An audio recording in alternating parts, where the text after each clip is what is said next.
Assalamu alaikum wa rahmatullahi ta'ala wa barakatuh. J'espère que vous allez bien. On se retrouve aujourd'hui pour une nouvelle vidéo. Aujourd'hui, Inch'Allah, on va faire ensemble l'accident d'électrisation. Alors, qu'est-ce qu'on va voir Kamel Floco? On va voir quelques définitions. La définition de l'électrisation, l'électrocution, fulguration et l'arc électrique. On va voir ensemble la physiopathologie.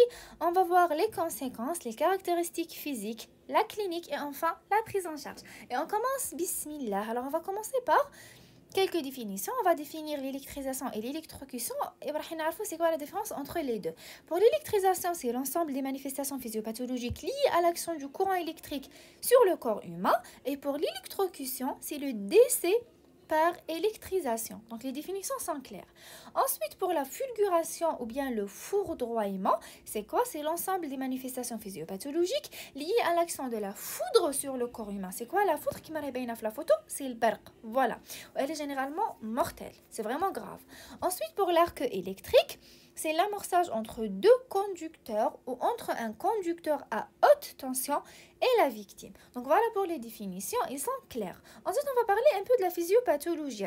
Voilà l'intensité, la différence de potentiel, la résistance corporelle et le temps de contact. Pour l'intensité, اللي هي نحسبوها بالملي-ampères. إذا كانت من 1 ل 2 هذا c'est le seuil de perception. معناتها متى نبداو نحسوا بالcourant électrique إذا كان à partir de 1 à 2 milliampères. Ensuite, pour la douleur, c'est à partir de 5 milliampères. Pour la contraction musculaire, c'est à partir de 10 milliampères. Ensuite, qui en sont 30 milliampères, c'est le seuil de la fibrillation ventriculaire. Donc, vous voyez, l'intensité, la gravité. Ensuite, pour la tétanisation du diaphragme à l'atteinte respiratoire, c'est à partir de 30 à 100 milliampères. Et pour la sidération des centres bulbaires, c'est entre 200 à 1200 milliampères. C'est pour cette raison que c'est l'intensité qui tue. Parce que كل ما تزيد l'intensité, كل ما تزيد la gravité. Donc voilà pour l'intensité. Ensuite, la différence du potentiel. إذا كانت inférieure à 1000 volts, c'est une basse tension. Qu'il y a un risque cardiovasculaire important, mais pour les brûlures, ils sont modérés. Maintenant, si la différence de potentiel est supérieure à 1000 volts, c'est une haute tension, les brûlures sont profondes et sont sévères. Donc voilà pour la différence de potentiel. C'est pour cette raison on dit que ce sont les volts qui brûlent. Donc c'est l'intensité qui tue et ce sont les volts qui brûlent. Donc voilà pour la différence de potentiel. Ensuite, pour la résistance corporelle, il faut savoir que l'os est le plus résistant. Ensuite, il y a la graisse, les tendons, la peau, les muscles. Ensuite, le sang et les nerfs. Donc, les sangs et les nerfs ont la résistance. C'est pour cette raison que c'est le trajet préférentiel de le courant électrique. Donc, le trajet préférentiel, c'est l'axe, c'est les axes vasculo nerveux. Ensuite, le temps du courant, il faut savoir le temps, bien sûr, que la gravité رح déjà le temps de contact, il va diminuer le seuil de la fibrillation ventriculaire. Le temps, la gravité ou l'intensité, c'est le seuil de la fibrillation ventriculaire اللي ينقص معناتها كل ما يزيد le temps كل ما le risque de la fibrillation ventriculaire يزيد. Donc voilà pour le temps de contact. Alors شفنا كيف l'intensité وقلنا que l'intensité elle tue. شفنا la différence de potentiel وقلنا c'est les volts qui brûlent. وشفنا la résistance corporelle وقلنا c'est le trajet préférentiel, c'est les axes vasculo-nerveux. وشفنا le temps de contact عرفنا باللي il diminue le seuil de la fibrillation ventriculaire. Donc voilà pour la physiopathologie. Ensuite, pour les caractéristiques physique, donc qu'il y a un courant de basse pression, qu'il y a un courant de haute pression ou qu'il y a un courant naturel. Pour le courant de basse pression, il y a un monophasique, il y a un triphasique. Il y a un monophasique, il est de 220 volts. Il y a un triphasique, il est de 380 volts. L'essentiel, en tout cas, il est de basse pression, de basse tension, pardon. هذا يكون généralement les habitations et les établissements collectifs ou généralement, donc souvent, les accidents sont domestiques. Par contre, le courant de haute tension, quand supérieur à 1000 volts, بيكون généralement les environnements industriels ou la تكون vraiment grave. Pour le courant naturel, اللي هو la foudre, البرق, يكون entre 10 à 100 millions volts. Donc vous imaginez l'électricité اللي كاينه في الدار واللي تقدر دير vraiment genre des dégâts, elle est de 220 volts. La foudre اللي هو البرق تخيلوا معايا 100 millions volts. C'est vraiment énorme. C'est pour cette raison, généralement, les accidents par la foudre, elles sont mortels. Voilà, donc ils sont mortels. Donc les accidents sont mortels. Et pour les courants à haute pression, les accidents sont souvent graves. Et pour les courants de basse pression, souvent, ils sont des accidents domestiques, mais il existe quand même des accidents graves, même avec des courants de basse tension. Donc voilà pour les caractéristiques physiques. هنايا في la photo, هنا c'est la figure de Lichtenberg. Alors vous voyez, généralement c'est la conséquence de la foudre. Qui m'a dit comme genre souvent la foudre c'est mortel, mais هنايا genre elle n'était pas mortelle, mais je vois هنايا كيفاش elle suit le trajet vasculo-nerveux. C'est ça la figure de Lichtenberg. Donc voilà pour les caractéristiques physiques. Ensuite, pour les conséquences, qu'il y a des lésions primaires ou qu'il y a des lésions secondaires. Pour les lésions primaires, ce sont les lésions qui sont liées au passage du courant électrique dans le corps, parce que généralement, quand on a un point d'entrée et un autre point de sortie, bien sûr, qu'il y a le corps, il va faire des ravages, il va faire des lésions. Alors pour les lésions primaires, il y a des lésions électriques, thermique, donc des brûlures. Vous imaginez, il faut le courant électrique, il va brûler à l'intérieur les vaisseaux, il faut aller les organes, les nerfs, etc. Et il va y avoir des troubles du rythme, surtout il y a le passage de le courant, la main, le thorax, il va passer par le cœur. Donc voilà pour les lésions primaires. Pour les lésions secondaires, c'est les chutes secondaires à l'électrisation, c'est le traumatisme c'est le traumatisme crânien, pardon, et les atteintes médulaires et les fractures secondaires. Donc voilà, une information intéressante, c'est que le courant alternatif est plus dangereux que le courant continu. Donc voilà pour les conséquences. Jusqu'à maintenant, on a vu des définitions, on a vu la physiopathologie, les caractéristiques physiques et les conséquences. Maintenant, on va parler un peu de la clinique. Peut-être que je suis à les emojis par rapport aux vidéos les alors, il y a plusieurs conséquences sur plusieurs organes parce que le courant électrique il va passer à l'intérieur du corps. Alors pour les poumons, quand il y a une détresse respiratoire d'origine centrale ou bien d'origine périphérique, pour le système digestif, il va y avoir une nécrose de la paroi abdominale, une pancréatite aiguë, même une perforation digestive. Sur le plan cérébral, donc pour le cerveau, il y a des lésions immédiates et transitoires ou là des lésions immédiates et prolongées. Pour les lésions immédiates et transitoires, par exemple, perte de conscience, convulsions, paresthésie, etc. Et pour les lésions immédiates et prolongées, l'encéphalopathie anoxique et le coma. Donc voilà pour la clinique sur le plan neurologique. Ensuite sur le plan cardiaque, donc elles peuvent causer donc un arrêt cardiaque, les troubles du rythme, troubles de conduction et les lésions vasculaires qui le courant va passer par les vaisseaux, il va brûler les vaisseaux, donc il va provoquer des thrombus, donc la formation de thrombus, même il va fragiliser la paroi vasculaire, donc il peut provoquer même des hémorragies par la suite. Donc voilà pour les conséquences sur le système cardiovasculaire. Ensuite, sur le système, donc sur les os, il va provoquer des fractures et des luxations, surtout par des lésions secondaires qui marquent les conséquences. Ensuite, sur les reins, donc il peut provoquer une nécrose parenchymateuse, une rhabdomyolyse, une hypovolémie qui, elle, aggrave donc les conséquences sur le rein, néphropathie tubulo-interstitielle, etc. Donc vous voyez qu'il y a plusieurs conséquences cliniques sur plusieurs organes, plus les lésions musculaires. Voilà, les lésions musculaires sont connues par deux mécanismes, soit des lésions électrothermiques liées au passage du courant, soit des lésions directes par atteinte de la membrane cellulaire qui vont provoquer par la suite le syndrome de Loge. Donc voilà pour les lésions musculaires. Les brûlures cutanées qui vont provoquer l'hypovolémie. Donc les mécanismes تاعهم بزاف. Par exemple هنا اللي دايره brièvement مانيش شارحه, mais bon donc نشرحهم لكم. Donc pour les brûlures cutanées يقدروا يكونوا par donc des brûlures électriques vraies, معناتها c'est les points d'entrée et de sortie du courant كما حكيت لكم toujours عنده un point d'entrée un point de sortie. Donc منين يدخل منين يخرج راح يدير des brûlures électriques vrai. C'est pour cette raison il faut chercher les points d'entrée et les points de sortie. Pardon.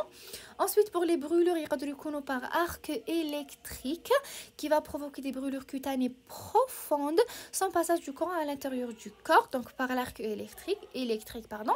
يقدروا يكونوا des brûlures par flash électrique, ثاني يكونوا des brûlures cutanées souvent modérées, parfois même oculaire parce que avec le flash électrique, voilà, des brûlures. Ensuite les brûlures thermiques, c'est par l'inflammation des vêtements. Donc les vêtements de la victime brûlés, ils vont brûler la victime. Donc voilà pour les brûlures cutanées. Donc il y a la clinique. واش كاين فيها كامل. كاين لاتينت ريسبيراتوار، دونك درت لي زيموجي باش تشفاو عليهم. دونك لاتينت ريسبيراتوار، لاتينت ديجستيف، نورولوجيك، كاردياك، رينال اي اورثوبيديك اي لي ليزيون musculaires et les lésions cutanées. Donc là les accidents d'électrisation nous devons 4 tableaux cliniques immédiats. Soit nous des secousses musculaires simples ou هذه c'est pas vraiment grave. Ensuite تقدر تكون tétanisation musculaire معناتها كيما genre يصرى هذاك l'accident le patient تصرى له une tétanisation كامل les muscles تاعو genre يتبلوكاو. C'est ça la tétanisation musculaire. Ensuite تقدر تكون une perte de connaissance transitoire ou la fin. Donc la plus grave c'est l'arrêt cardio-respiratoire. Donc voilà pour les 4 tableaux cliniques immédiats l'accident d'électrisation. Alors ouais, je jusqu'à maintenant, je les définitions, je la physiopathologie, les caractéristiques physiques, la conséquence et la clinique. Maintenant la prise en charge. Alors la prise en charge, quelle est la prise en charge préhospitalière, quelle est la prise en charge hospitalière, les est particulière par la suite. Donc la prise en charge préhospitalière, elle est très importante. C'est les premiers secours, il faut couper le courant. Genre كي يكون un patient اللي صرات له électrisation لازم نكوبيو لو كورون soit على ميزون كامل soit نلحو باغ اكزومبل اذا كانت اون بريس اذا كانت اون رالونج ولا ايسي ونلحوها. مي كي كنت نبريباري في لو كور شفت جور بليزيور فيديو، شفت جور واحد لا فيديو قاعد ينصح فيهم، قال لهم كي صرا هكذا اكسيدون ديليكتريزاسيون قال لهم ما تجي تروح تكوبي لو كورون ايتترا تكون لا فيكتيم خلاص تكون ماتت.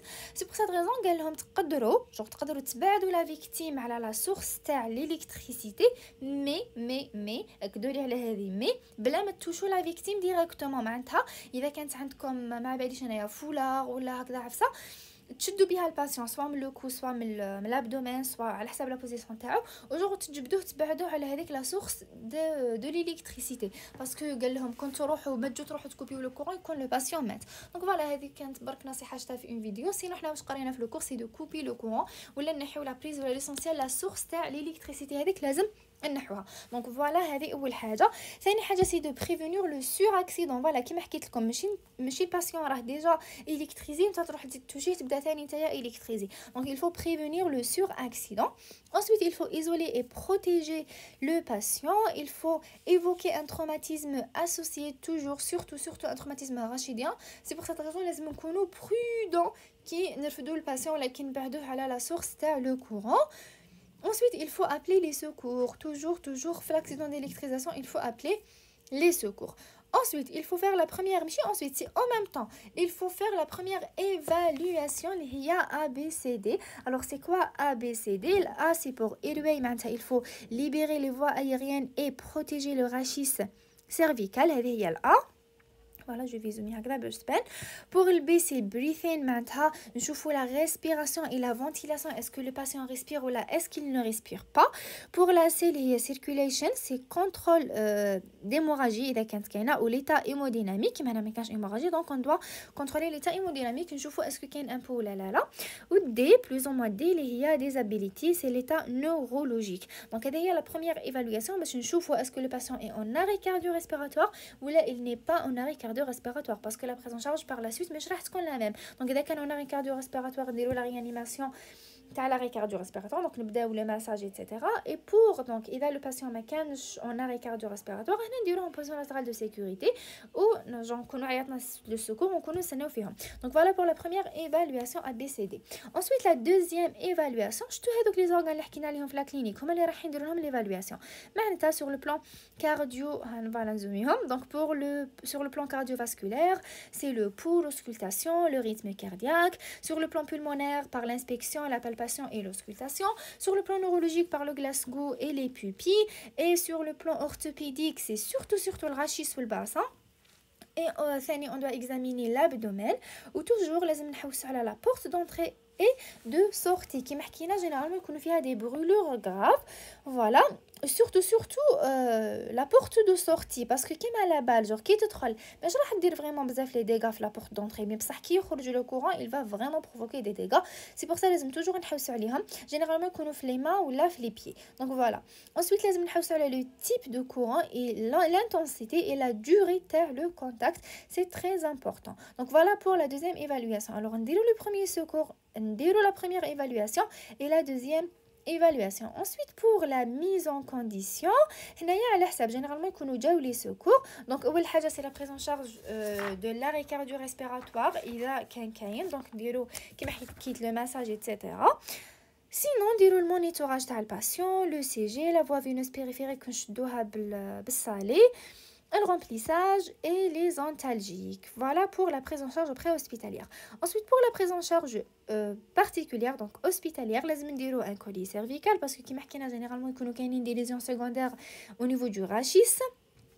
On doit traiter les troubles du rythme, à savoir la fibrillation ventriculaire et la défibrillation, la systolie donc par le RCP, la réanimation cardio-pulmonaire prolongée, et l'ESV grave, donc les extrasystoles ventriculaires graves et non tolérées, on la xélocaïne 50 à 100 mg en intraveineux. Ensuite, on a un remplissage vasculaire, c'est nécessaire parce que il y a une hypovolémie suite aux brûlures, plus normal les catécholamines, le traitement des brûlures, l'intubation orotrachéale à la HSEB et la sédation du patient. Donc vous voyez la prise en charge particulière, elle est symptomatique. Donc la prise en charge la plus importante, c'est la prise en charge pré-hospitalière. وثاني الحاجه كاع المليحه سي لا بريفونسيون دي اكسيدون ديليكتريزاسيون. دونك فوالا ما كانش فيديو طويل بزاف، ما كنتش راح نديرو فرانشمون، مي كي قلتوا لي بلي راكم تستفادوا بعثوا لي في بريفي وجور سا ما في فريمون بليزير. سي بور سيت ريزون اذا راكم تستفادوا الاخرين زيدوا بارطاجيوهم باش لي زوطخ فيديو ثاني يستفادوا ان شاء الله. ربي يوفقنا، والسلام عليكم ورحمه الله تعالى وبركاته.